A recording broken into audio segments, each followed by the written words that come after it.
Some of you have been with that earlier section. We're now up to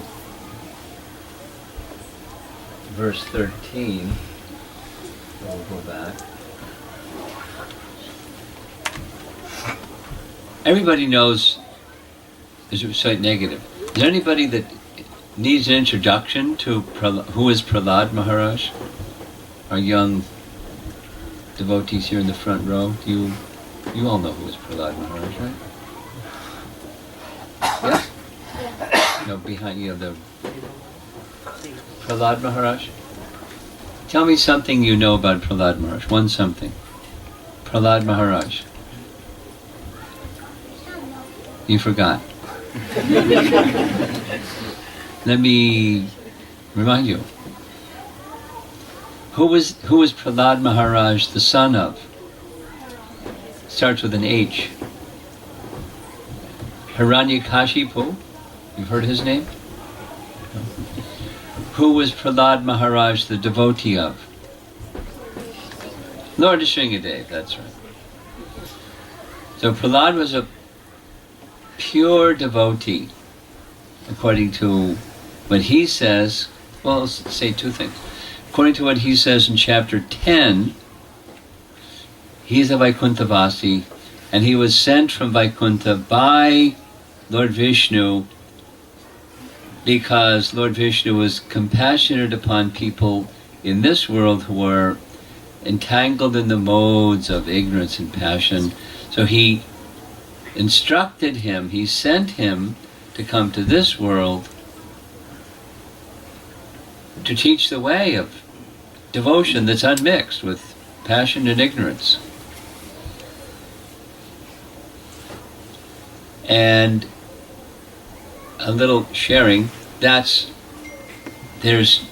different yuga cycles, and in different yuga cycles, not for sure, because I haven't read it for sure, in every one of the 4 yuga cycles Lord Nrsingadev appears, but in a different yuga cycle. It's mentioned in Hari Bhakti Vilas. What's Hari Bhakti Vilas? It's a book, a big, thick book, written by Sanatana Goswami. Actually, it was compiled by who? Gopal Bhatta Goswami, who gave it, the manuscript, to Sanatana Goswami to put together in a nice published form. And it's a manual, it's a how-to manual. How to do everything. How to worship deities. How to perform sanskaras. How to observe Janmashtami. How to chant Gayatri. How to, anything you want to know about Vaishnava practices. It's a how-to manual. So one of the how-to items is how to observe the Shringa Chaturdasi.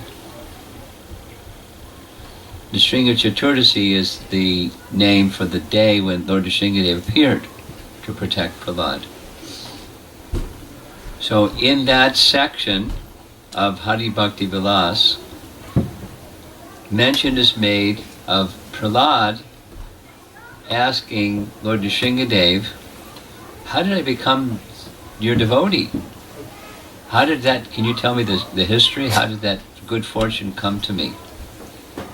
And Lord Nrsingadev said, different than what we hear in the 10th chapter of Canto 7, he said, in your previous life, you were a Brahmana. It's something like in a Jamila story. You were born in a Brahmana family, but you didn't do any studies of the scriptures. And you didn't do the proper procedures of austerity, etc., that Brahmanas are to perform. And in fact, you just did the opposite. You were indulging in sense gratification like anything. And wine drinking and woman chasing, and you weren't at all proper. And in fact, you had a prostitute for a girlfriend. And you were carrying on with her for some time, and on one occasion, which was unknown by you, because you had forgotten everything Brahminical, and unknown by the prostitute, you got in a quarrel with the lady. And you became upset, and you fasted all night long, all day long, all night long. You observed the Nrsimha Chaturdasi fast, unknowingly. And so, for that reason, you've now become my devotee. And at the end of this, for a long time, you'll rule your father's kingdom, and then you'll come to me in the spiritual world. And the lady, she also fasted all night long, and she was also upset, and for that austerity she performed on Nrsimha Chaturdasi, in her next life she became an Apsara, and then she went back to Godhead. So, very important is observing the Nrsimha Chaturdasi. If you want to go back to Godhead, it's a good head start. And then there's details of how to observe Nrsimha Chaturdasi properly. Quoted in Hari Bhakti Vilas. So all of that is to say there's different, Prahlad's appearance is different in different cycles of the yugas. And the Bhagavatam is narrated like that.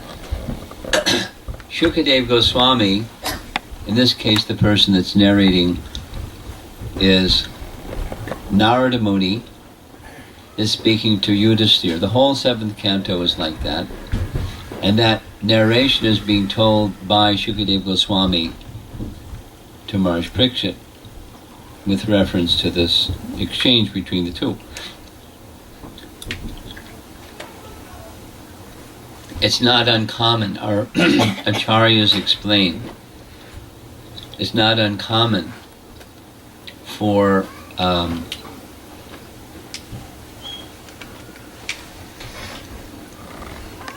there not being a differentiation between which yuga cycle is being referred to. In fact, Vishwanath Chakravarti Thakur explains that Shukadeva Goswami doesn't even differentiate. There's in describing the appearance of Lord Varaha, Lord Varaha is one of the Lila avatar forms of the Lord, boar incarnation, Lord Varaha. So there's a red one, Rakta Varaha, and there's a Sweta Varaha. They appear during different manus, and they have slightly different pastimes, etc. And he doesn't differentiate, he just kind of makes khichdi. He combines the two without differentiating the two. But Vishwanath happens to know the difference between the two and shares. So there are differences of appearance of Prahlad and Lord Nrsimhadev, but Lord Nrsimhadev is an eternal form, and Prahlad is his devotee, and they make their appearance. It's a lila. In the very first prayer of this chapter 9, the second prayer, there's mentioned that the goddess of fortune, even she felt fear because she didn't recognize this form of the Lord, and she couldn't approach him, so they encouraged Prahlad, you go forward. And the explanation is given that, of course, she's the goddess of fortune. She has seen Narayana, or Lord Vishnu, she's his consort. So, in the spiritual realm, in Vaikuntha, there's a form of Nrsimhadev. And she is at his feet, serving him. And during different yuga cycles, she has appeared and she's seen that form. But the verse says she hadn't seen the form, and the explanation given is by the Lord's Leela Shakti.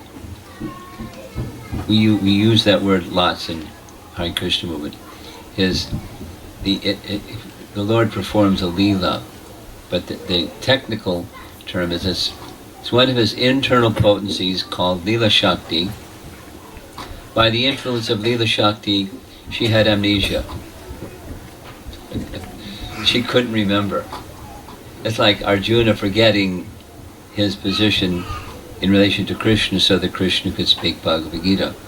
She had forgotten that she had seen this form so she could be astonished. Adbhuta rasa. So all of this is a Leela. It's a pastime of the Supreme Lord to teach many lessons, and He's doing so through the character and the conduct and the speech of Prahlad. He's come to teach us the way of pure devotional service. So if we hear these prayers and the pastime and everything with that vessel of our heart open to receive this wisdom, not beyond information, but the wisdom and the purity of devotion that Prahlad is carrying, it's transmitted through his prayers. So we ended yesterday evening in Lansing with Prahlad's expressions of humility,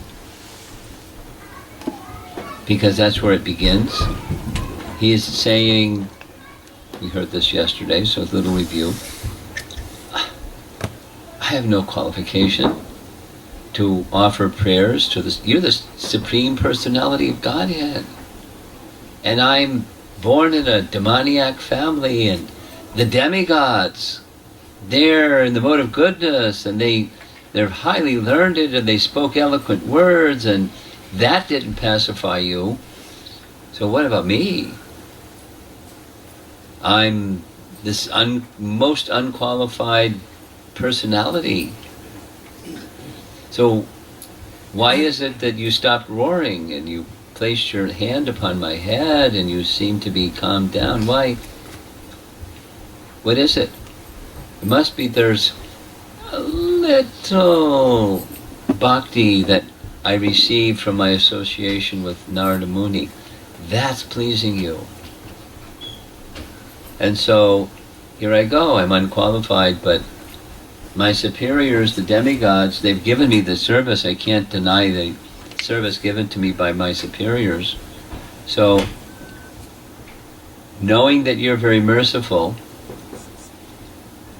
acknowledging before you I'm not qualified, according to my capacity, let me offer prayers. So that's where we ended.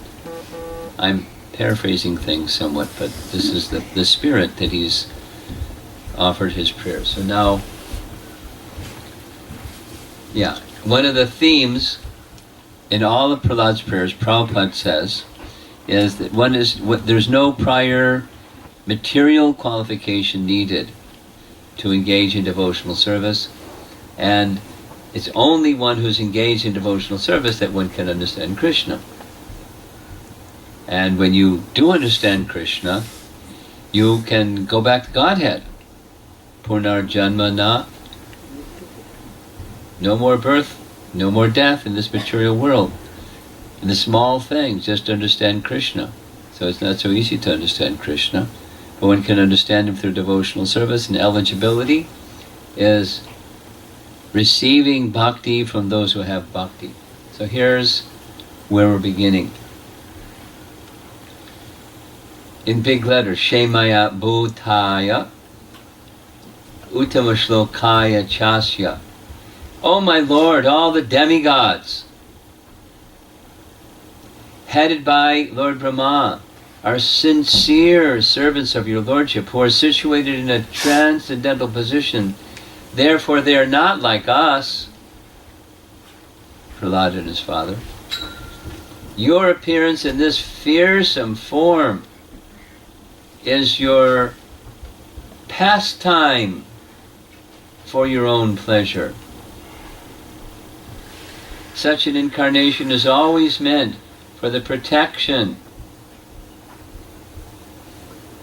and improvement of the universe.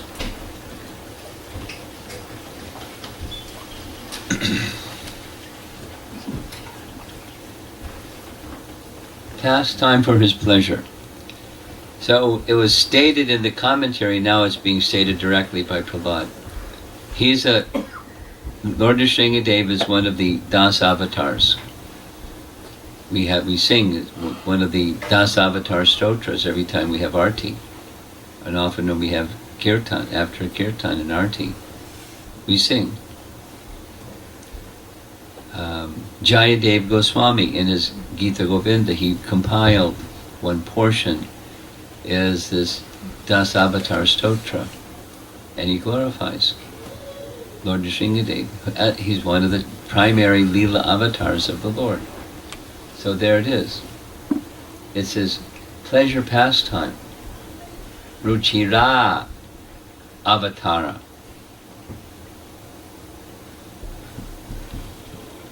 When the Supreme Lord appears, this is from the purport, when the Supreme Lord appears in this material world, in his various incarnations, he performs two functions: saving the devotee and vanquishing the demon. Such pastimes as those of Nrsingadev are certainly not meant to create a fearful situation for the devotees,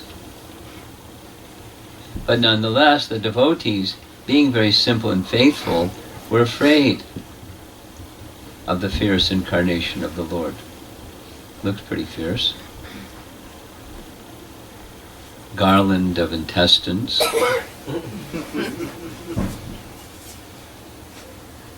So, his roaring, we heard the description the first Monday evening, the roaring that the whole earth trembled. And elephants who are used to hearing loud trumpeting sound from elephants, they were trembling. The whole planet was shaking because the sound was so intense and fearful. But it wasn't meant for the devotees. It was meant for Lord Nrsingadev, for Hiranyakashipu and his cohort. So Prahlad is not afraid, because he knows who that is meant for. There's the business of the Supreme Lord. All of these images are showing us this verse from Bhagavad Gita, to deliver the pious and to annihilate the miscreants, as well as to re-establish the principles of religion. I myself appear, millennium after millennium. So, protecting Draupadi, and so each of the kids jumping up and down. Protecting Parikshit within the womb of his mother. So many examples of Krishna appearing simply for the welfare and protection of his devotees. Text 14. My Lord Nrsingadev, please therefore cease your anger, now that my father, the great demon Hiranyakashipu, has been killed. Since even saintly persons take pleasure in the killing of a scorpion or a snake, all of the worlds have achieved great satisfaction because of the death of this demon. Now they are confident of their happiness, and they will always remember your auspicious incarnation in order to be free from fear. I put that in really big letters. In order to become free from fear. Coming up soon is Lord Nrsingadev's appearance day, and so something about Lord Nrsingadev's appearance. Prahlad is instructing, but the Vedas teach us he appears specifically to drive away fear.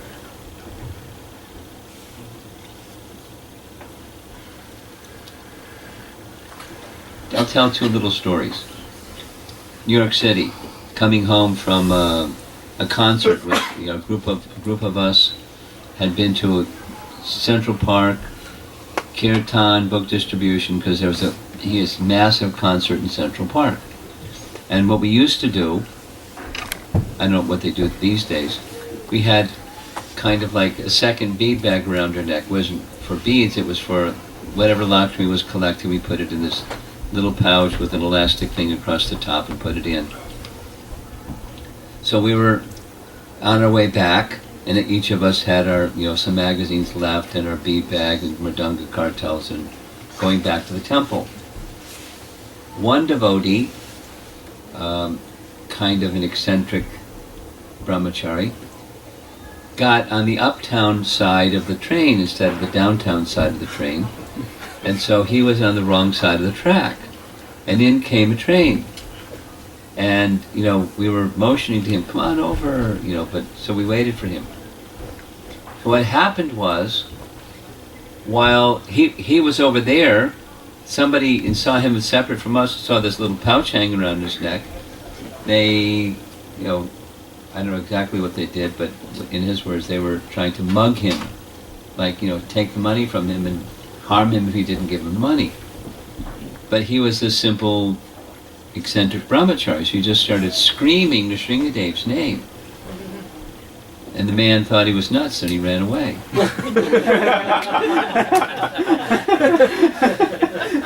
But it wasn't contrived, it was just spontaneous. There's another story, but it's quite similar. A girl was being dragged away by some fellow, again a New York City story, and towards the bushes, and she was just screaming Nrsingadev's name, Nrsingadev, Nrsingadev, Nrsingadev. And he looked at her and said, if you're going to be like that, forget it. So don't count on something like that, ladies. But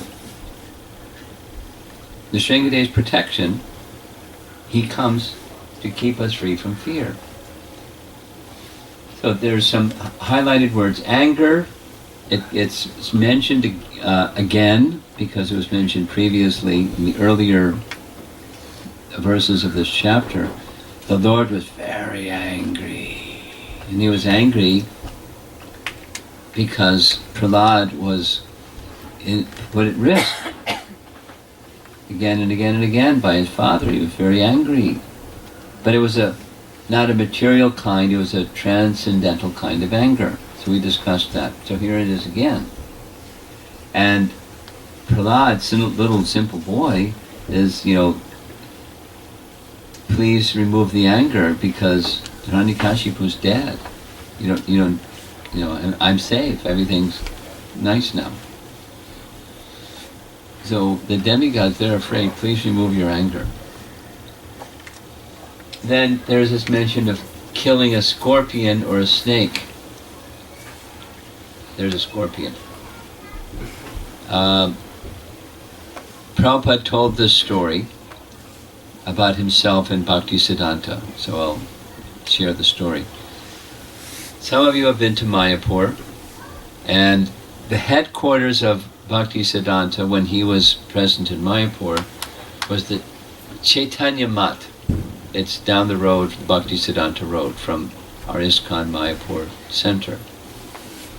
So when one time Prabhupada was visiting, and over there somewhere, because it's a big piece of land, there were a bunch of Vaishnavas huddled around, screaming in a loud voice like Bengalis sometimes do. And so Prabhupada was curious what the thing was, and there was a snake. A snake. And Bhaktisiddhanta heard all the clamor, and he saw what they were doing, and he said, kill it. So it was a cobra, and they killed it. And Prabhupada had this fear, doubt in his mind. He's a sadhu, how can he say? But then he read this verse, then he understood. The most important point in this verse is that although saintly persons never desire the killing of any living entity,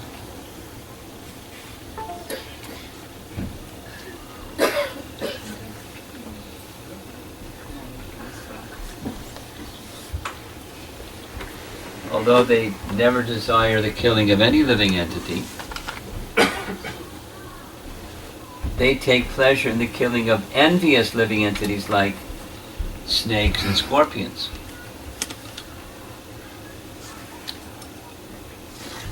So the next image you can't see is a cobra.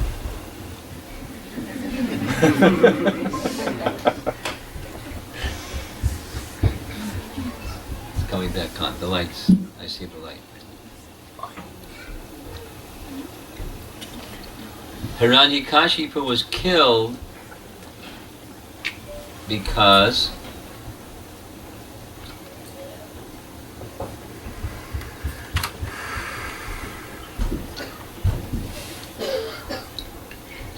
he was worse than a snake and a scorpion, and therefore everyone was happy.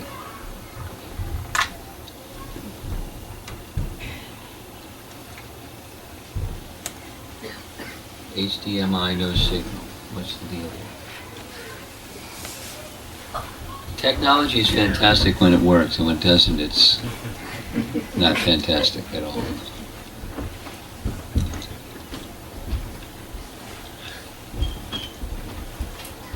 Oh, I know what I have to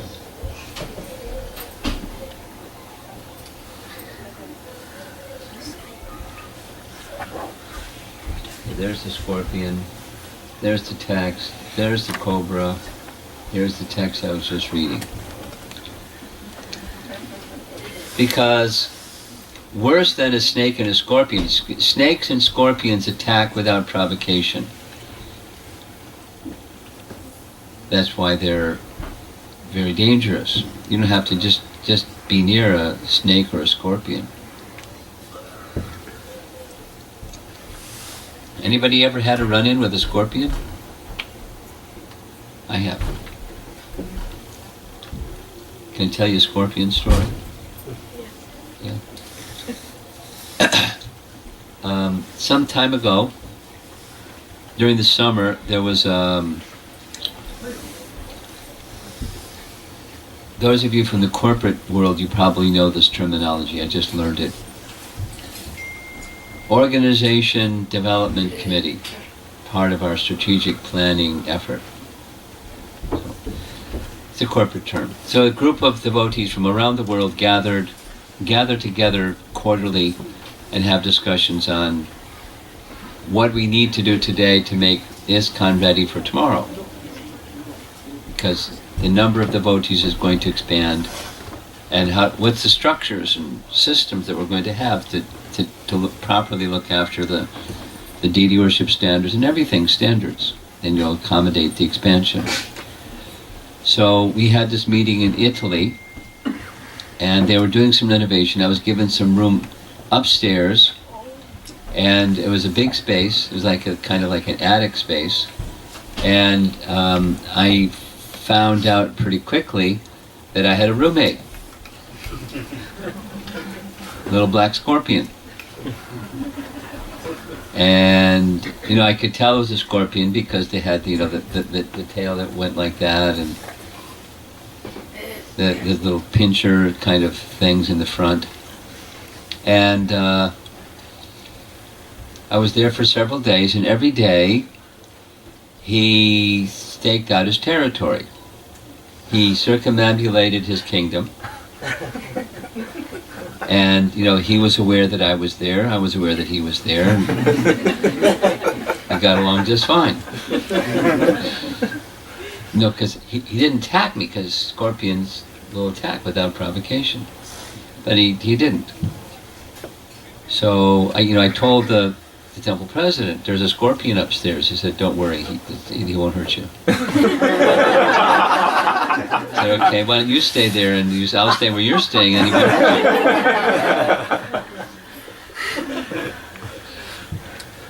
And then, so at one morning after his circumambulation program, he took a nap.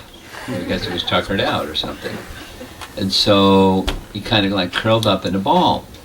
That's what I assumed he was taking a nap. So I used my dramatical intelligence and got a little broom and swept him out the door, down the hall. So I had to find a new kingdom. So I wasn't in any concern about. I didn't kill him, but he'd found a new place to stay. I was the visitor, it was his home, but he's got a new place to stay now. But I was thinking of this verse, because Prahlad is saying, and Prabhupada repeated here in this purport as well, but I don't know if you've ever felt a little curious or something. It's universal. Telling of the story where Krishna is encountering a demon, and then Krishna picked up Aristasura and smashed him to the ground and broke up his horn and whacked him so many times, Aristasura died. Everyone goes, Haribol!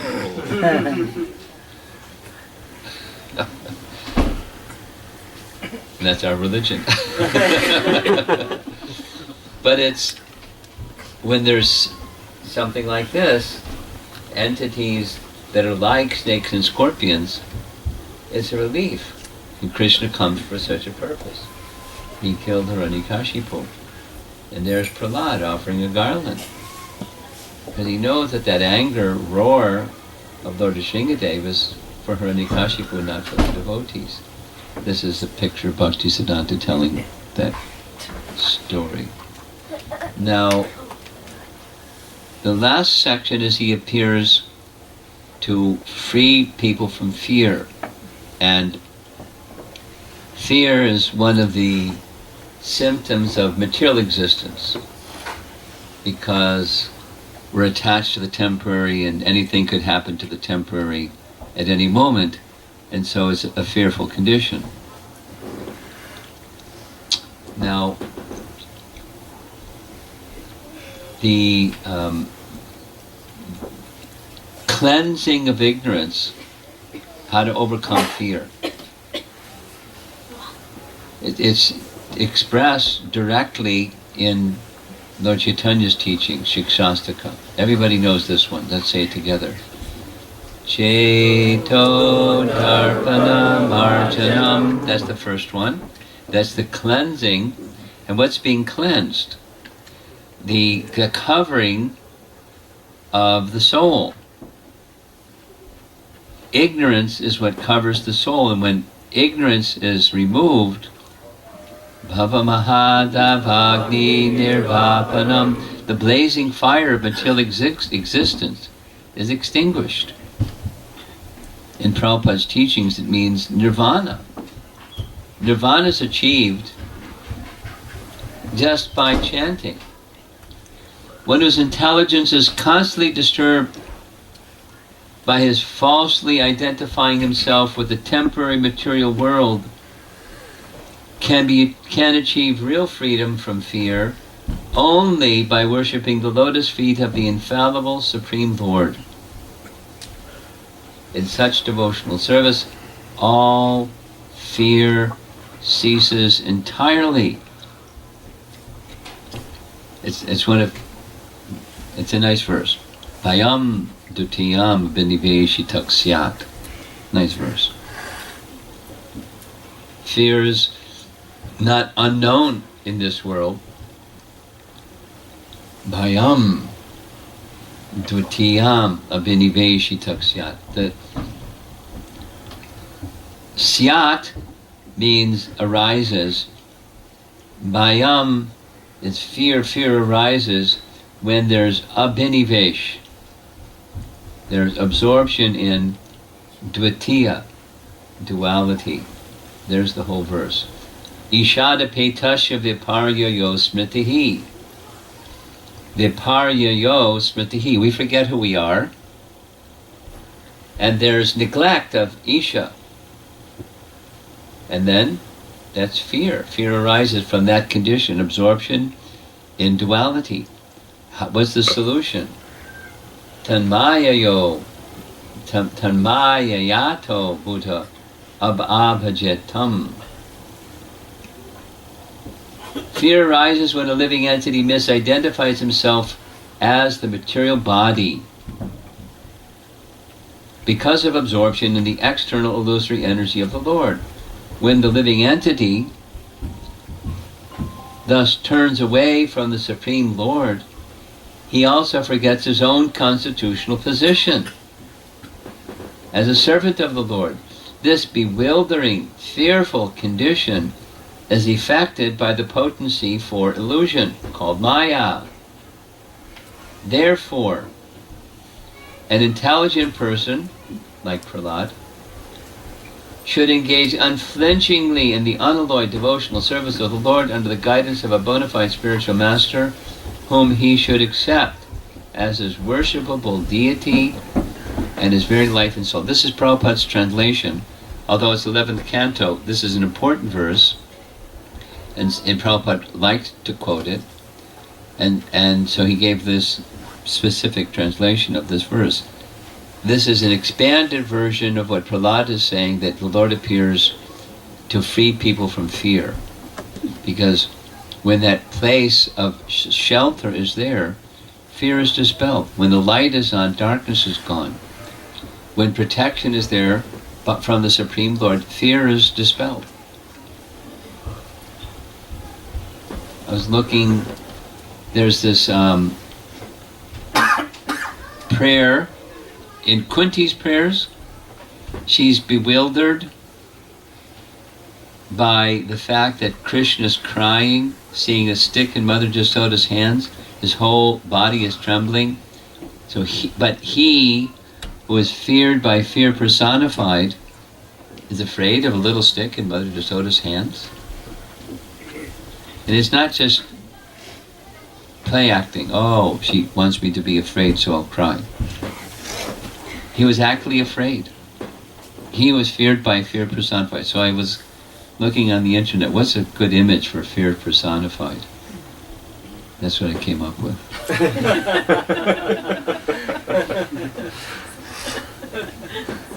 Anyway, fear personified is afraid of Lord Nrsimhadev. There's Queen Kunti's prayers. My dear Krishna, Yashoda took up a rope to bind you when you committed an offense, and your perturbed eyes overflooded with tears which washed the mascara from your eyes, and you were afraid. Though fear personified is afraid of you, this sight is bewildering to me.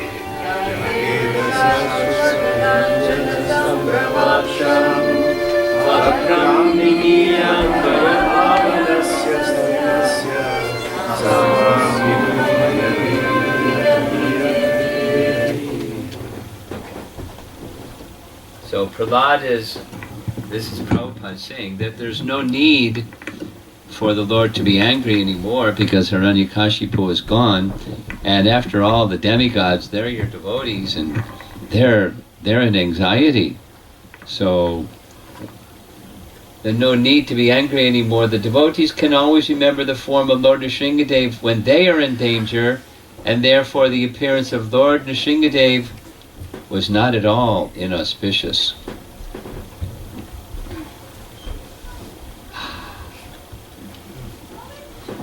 So now we're back to, this is Narada speaking from the beginning of Canto 7 to Yudhishthira, and the occasion is the Rajasuya sacrifice. So Krishna is hearing all of this.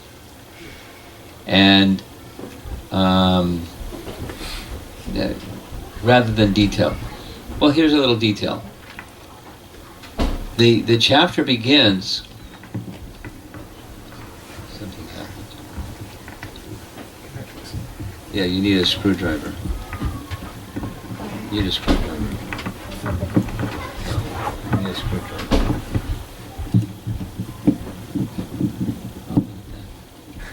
Okay, you don't need a screwdriver. Okay. During the Rajasuya sacrifice, what happened? Shishupal lost the speaking part of his body, because the speaking part was offending Krishna. 100 times Krishna severed that speaking part from the rest of his body, and the Rajasuya Yagya was finished. And when it was finished, Yudhishthira is asking asking Narada, how did this happen? He got Sayuja Mukti. We all saw it right here in the assembly. His soul went merged into the body of Krishna. He was such a bad person. The great sages undergo purificatory procedures and austerities and this and that for lifetimes, and they may not get liberation. And this fellow got liberation. Can you explain? That's how the chapter starts. And like chapter 6 starts the same way. It's a glorification of the name. Canto 6 starts with the telling of the Ajamila story, and this chapter starts with just see the power of the name. Even called in scorn and derision. It's mentioned in Canto 6 that Abba's chanting purified Shishupal. So what to speak if you call the name striving for purity of devotion? How powerful is the name? And then there's lots of other discussion about the appearance of Hiranyakashipu and Hiranyaksha, and then comes the narration of this whole story of how Jai and Vijay were visited by the Kumaras and so forth. The Kumaras weren't allowed, and so Jai and Vijay were cursed to become demons. This starts to tell this whole story. When Maharaj Yudhishthira was performing the Rajasuya sacrifice, the great sage Narada, responding to his inquiry, recited historical facts showing how the Supreme Personality of Godhead is always impartial, even when killing demons. In this regard, he gave a vivid example. So we're hearing that vivid example.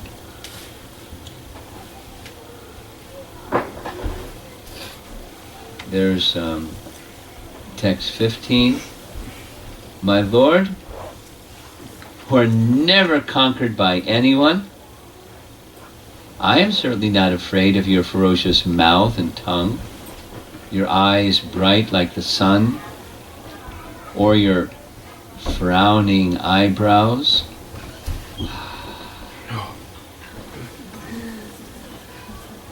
I do not fear your sharp, pinching teeth, your garland of intestines, your mane soaked with blood.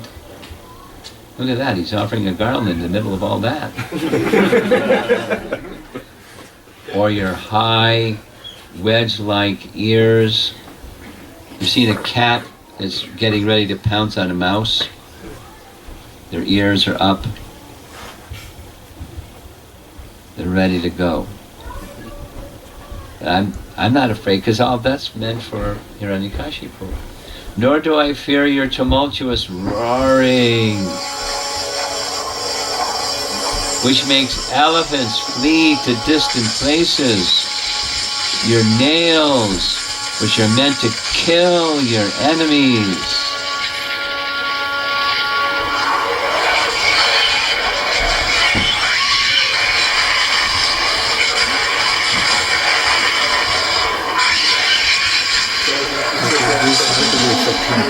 This is the recording that's used when they have dramas on Nrsimha Chaturdasi and Lord Nrsimhadev appears from the pillar.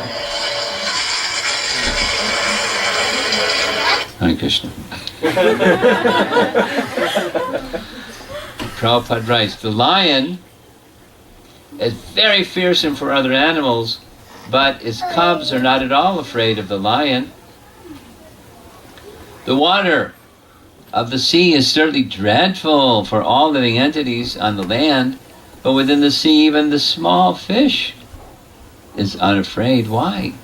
Because the small fish has taken shelter of the big ocean. It is said that although great elephants are taken away by the flooding waters of the river, the small fish swim opposite the current. Therefore, although the Lord sometimes assumes a fierce appearance to kill the Duskritis, the devotees worship him. Keshavadvita Narahari Rupa Jaya Jagadisha Hare. The devotee always takes pleasure in worshipping the Lord and glorifying the Lord in any form, either pleasing or fierce.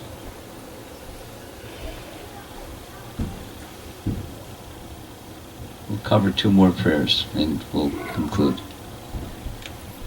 So, these letters in dark print, we'll emphasize them below. Oh, most powerful, insurmountable Lord, who are kind to the fallen souls, I've been put into the association of demons as the result of my activities, and therefore I am very much afraid of my condition of life within this material world. He's not afraid of Lord Nrsingadev, he's afraid of Maya. He's a smart boy. When will that moment come when you will call me to the shelter of your lotus feet, where shall the ultimate goal for liberation from conditional life?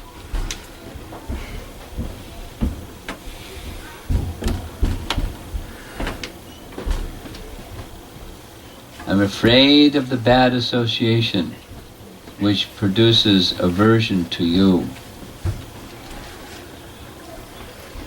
So in this world there's such bad association, so we're instructed by scripture and here by Prahlad to be cautious about such association. So we are respectful, we don't run the other way, but we don't intimately associate with such people either. That's the scriptural instruction for us. Everyone is put into conditional life according to his karma. Therefore, Prahlad Maharaj, representing all the other conditioned souls, admits that he was put into life among the asuras because of the result of his karma. Now, this is chapter 9. Chapter 10, he says something quite different. Lord, you sent me here from Vaikuntha.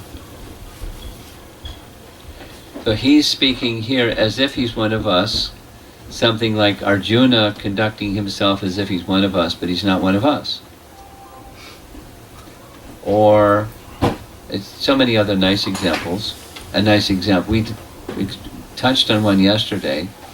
Krishna Das Kaviraj, Prabhupada writes about Krishna Das Kaviraj.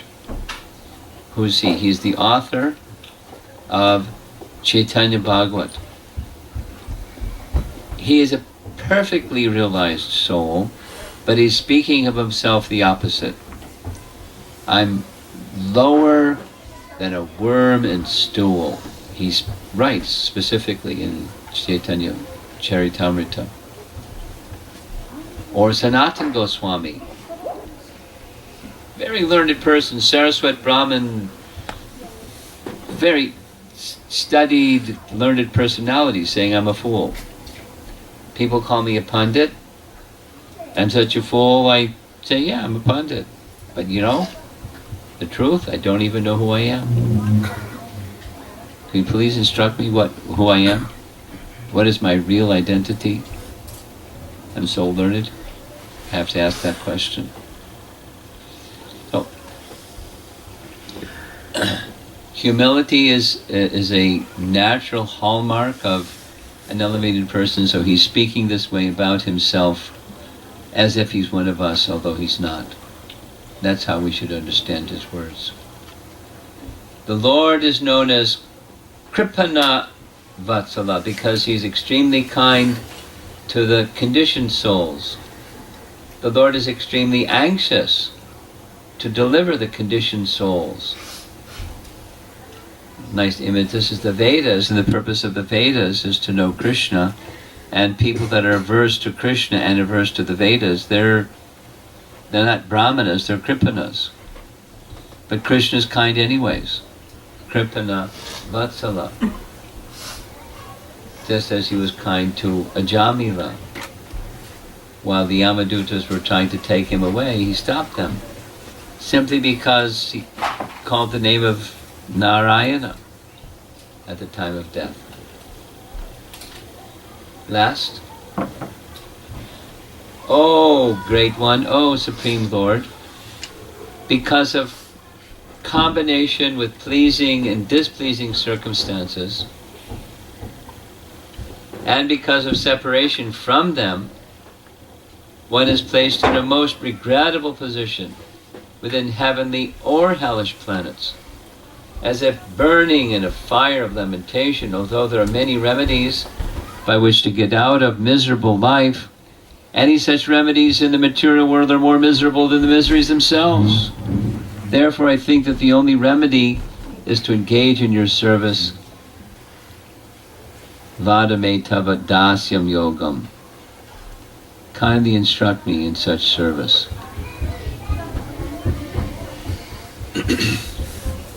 Naturally, as a pure devotee, he knows what real shelter is. He knows what the dangers of material existence is, trying to find happiness in the temporary, and then poof, it's gone, and then you lament. Or you don't get it and you lament. Or while you have it,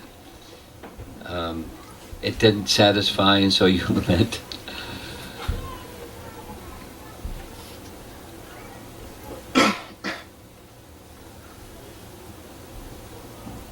There's a whole presentation that I've prepared for colleges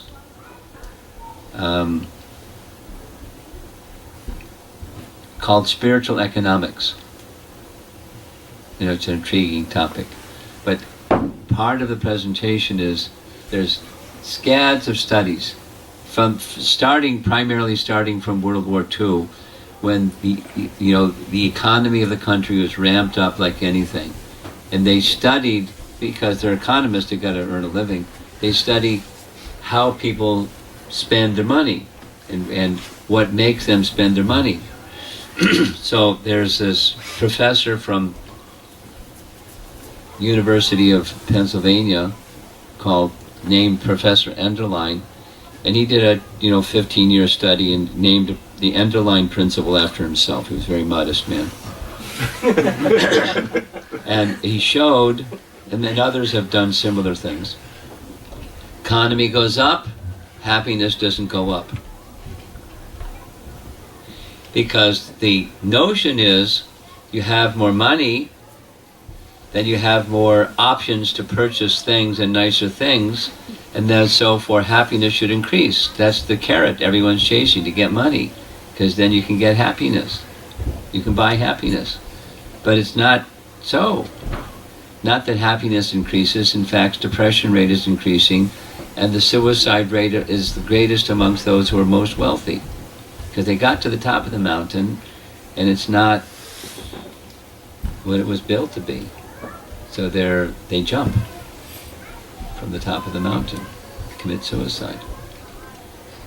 Not everybody, but the trend is like that. There's lots of studies without all the details. So the happiness is the product of financial and economic prosperity, is an illusion. It's a trick of Maya. Doesn't mean be poor, but don't expect happiness therein. That's the illusion. So, whatever the circumstances, higher planets, lower planets, there's misery, and want to get free from the misery, the solutions to the freedom from the misery are more miserable than the misery. So, there's one solution: devotional service. Now it's putting it in really simple language. This is really simple language. A devotee is materially pessimistic and spiritually optimistic. Did you hurt your eye? I feel like I just got something. It hurts? Painful? It's okay? Okay.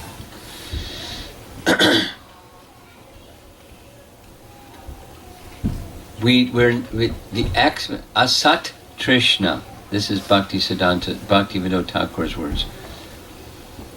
One of the causes of contaminations of heart is thirst for the impermanent.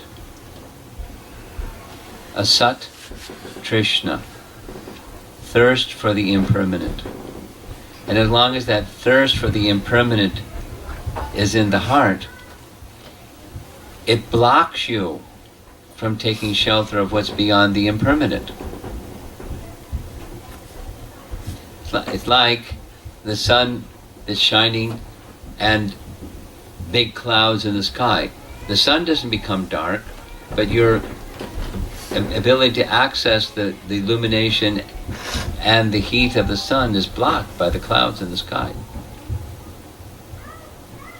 When the clouds are gone, then the direct rays of the sun can be experienced. So this Asat Trishna blocks our inclination for spiritual well-being. We take shelter of hoping for happiness in the temporary instead.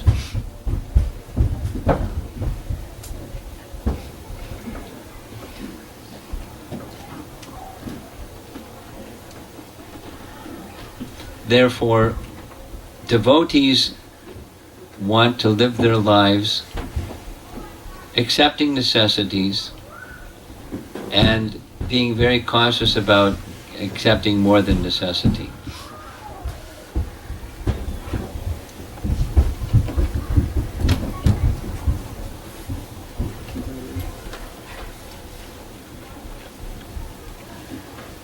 It's ideal to live simply.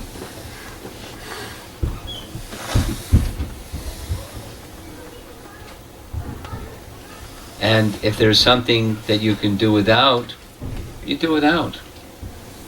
There's, another way of saying the same things. Rupa Goswami's language, over-endeavoring, there's six factors. Atyahara prayasascha prajalpo niyamagraha janasangascha lovyam cha shadbir bhaktir vinashyati.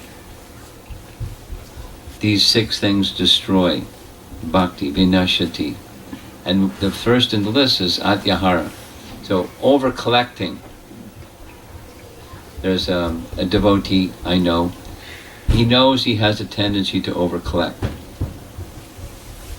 And so what he does is once a year, he takes all of his stuff, spreads it out, looks at it, and stuff that he doesn't need, he gives it away.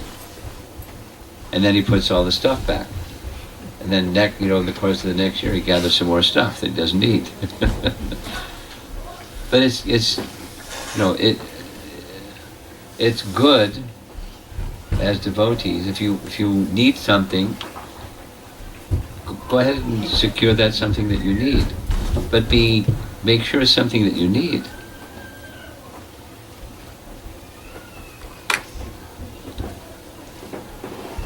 Just some personal sharing.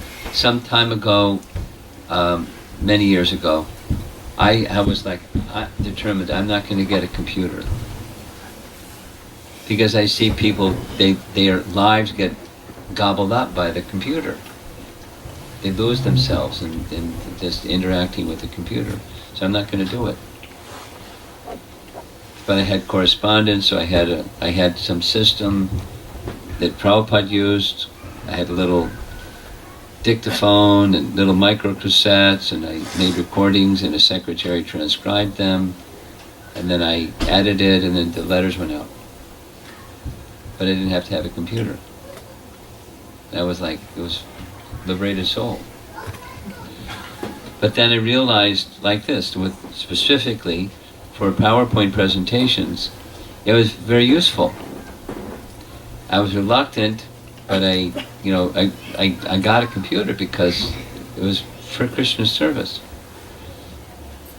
But when you accept something that notionally is for Krishna's service, you better stay on guard, because it's real easy for something that's for Krishna's service to not be used for Krishna's service and to be used in my distraction. Real easy.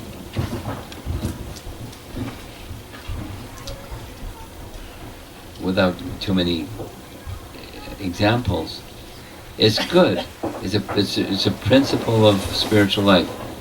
Keep things simple. It's Brahminical direction, mode of goodness direction. Things you need to have. On Saturday, I'm being asked to speak on this topic by some home gathering in Chicago suburbs. How much wealth is enough?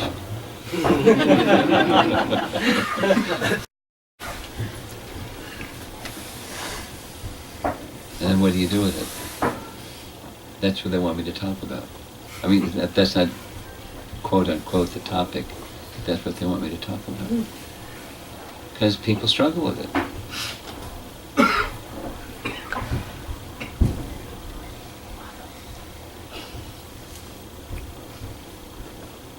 Welcome to Sun Springs Retirement Community. What brings you here? I'm just here to die.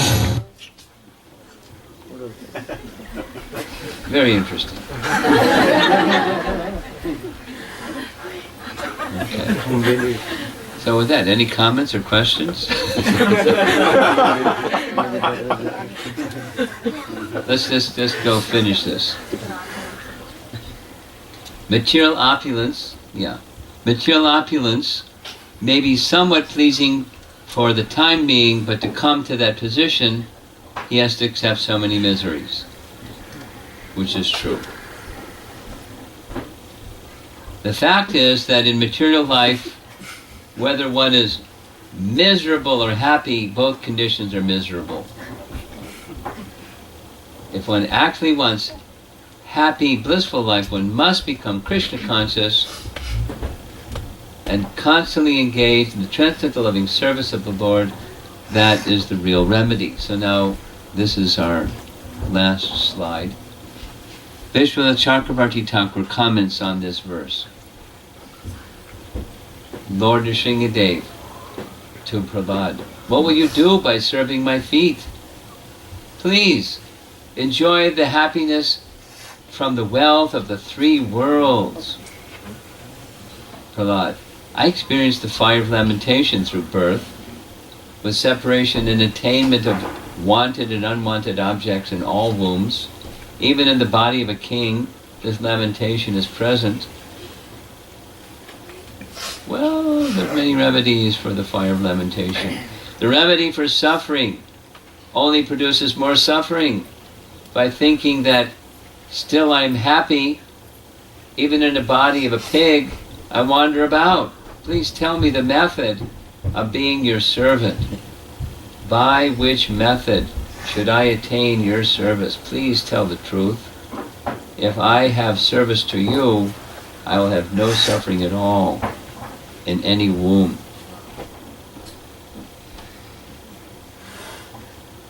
Prabhupada tells the story. This is from classes on this topic. The story of Indra becoming a pig. He was cursed to become a pig, and after some time, he said, okay, now come back to the King of Heaven. No, I have my piglets and my wife, and I have so many responsibilities here. And life is nice.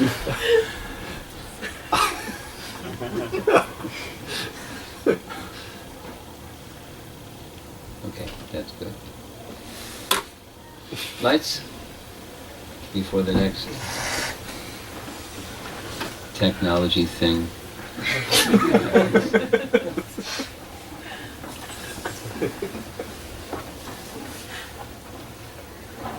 9:15. You have school tomorrow? Yeah? So. Any comments or questions? We can't stay too late because of school and work tomorrow.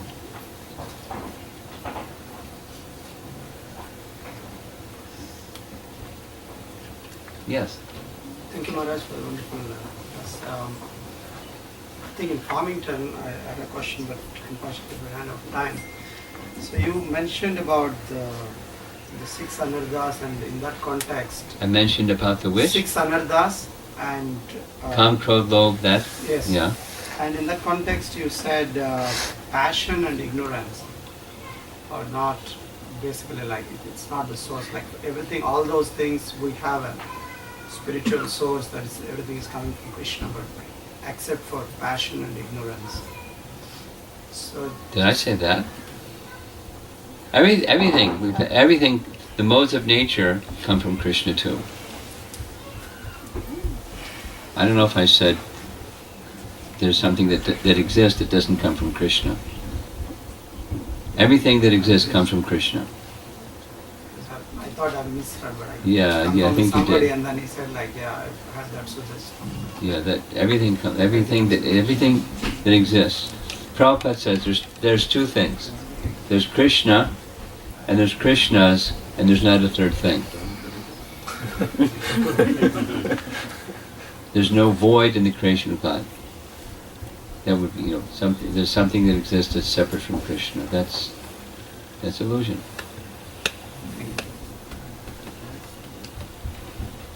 Yes. So Maharaj, the question is like you are talking about the material conception. Material conception. Yeah. So I was just thinking of like a lot of things were clarified, but I was just thinking that more and more I do is like me and my happiness. Yeah, of course. Even when performing devotional service. Because it's important. You and your happiness are important. So like, I just think that, okay, if I do this service, I may not get I don't have taste, or I don't have that happiness, so moving from that, how could I move like? What's Krishna's happiness? That's where you move to. Love. That's where you move to. Not self. You move from selfishness to Krishna is to be pleased. Now, it may be a long road to get there, but that's where you go. But I just feel that I'm just stuck in that. Okay, well, start with this. The things that you like to do, hit the pause button, step back, and say, is this pleasing to Krishna? And then just, dial in the pleasing to Krishna for things that you like to do. I was sharing, I think it was last night, anyway, there's one mother, there's a few mothers, but one mother said, a thing that I struggle with is cooking for Krishna. And I asked, could you explain? She said, my whole adult life, I've been cooking for my family. And now I'm taught that I should cook for Krishna. And it's hard for me to cook for Krishna because I'm so conditioned to cooking for my family. So, it's like she wasn't saying, I don't like cooking. So, the things that you like doing, do them for Krishna instead of your own happiness. And see if there's a greater happiness than your happiness that you're now experiencing by doing them for Krishna. So here's another real practical example. For kids, like, youth. They like kirtan. So, and anywhere, everywhere. Music is universal and get together and they love it. So, it's a challenge to the youth to not just the musicality of the kirtan. And when someone is maturing in their bhakti, a youth is maturing in their bhakti, they get it. And they struggle with it, to not just the musicality and the social, thing that goes on when they're doing music together, but that Krishna should be pleased. And the things that you like to do them for Krishna. Then the things you don't like to do, you do them for Krishna. And it's the same happiness. Cleaning. Because it's pleasing to Krishna. It makes the heart clean. That's pleasing to Krishna. So it's the consciousness behind the activity that's cultivated by bhakti. And that's our life. That's our life of devotion, is cultivating a bhakti lifestyle. It's not just the behaviors, it's the consciousness of bhakti in all that we do. So yes, it's taking away my happiness and what I like and don't like, and you park it over there. It's not like make it zero, but it's over there. Now what's really important is not, my mind dictating I like this, I don't like that, or this person's my friend and that one's my enemy. Just park it over there. And I want to be with my Krishna connection.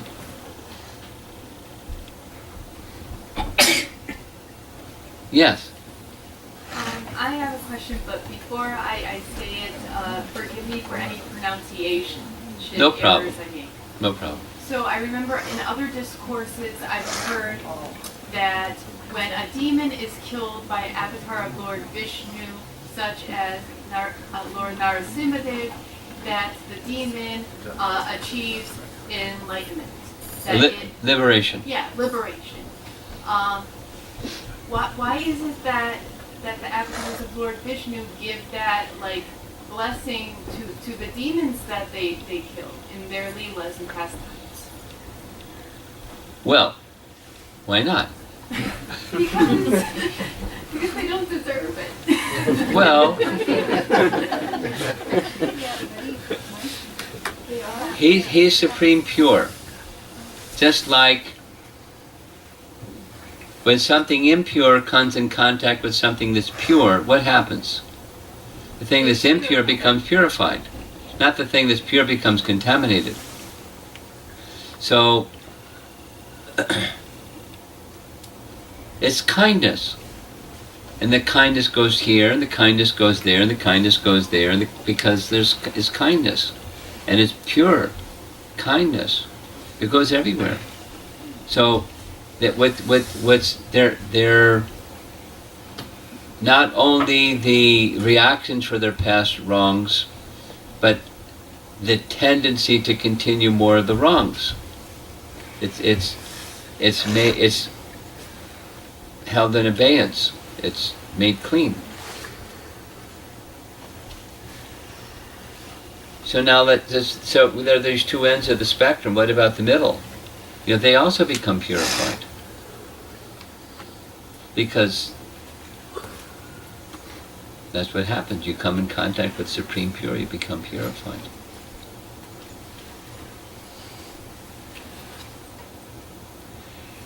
In the case of, for example,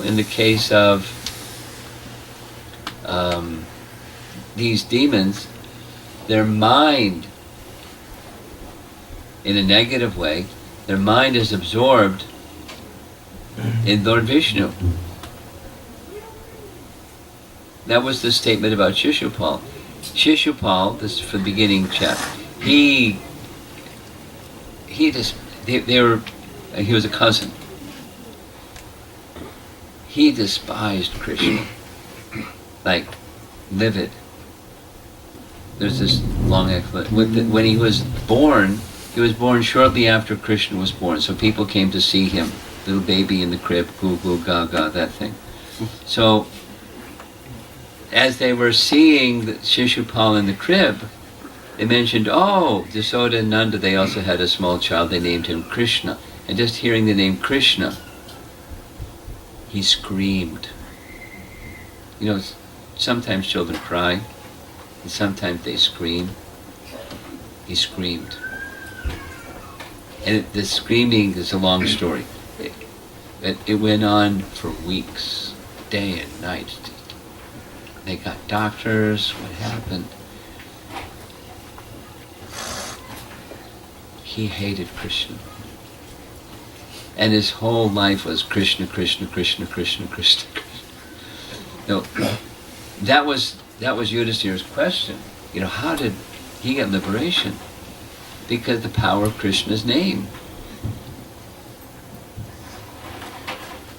The Supreme Pure purifies. So he got liberation. Or we don't need that anymore.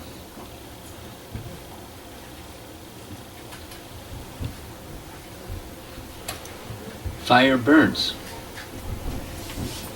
Whether you know what it is, you don't know what it is, that's its power. It gives heat and light, and it burns. So, they're not deserving, that's correct. But they get purification anyways. Now what about us? We're not deserving. What's our qualification? We're, kind of confused, degrees of piety and impiety and a mix of passion. So what's our qualification? So, but we're eligible for purification also.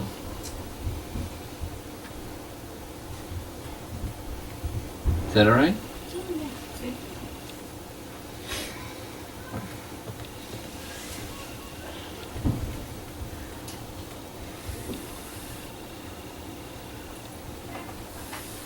Finished? Okay. Srila Prabhupada ki... Oh, two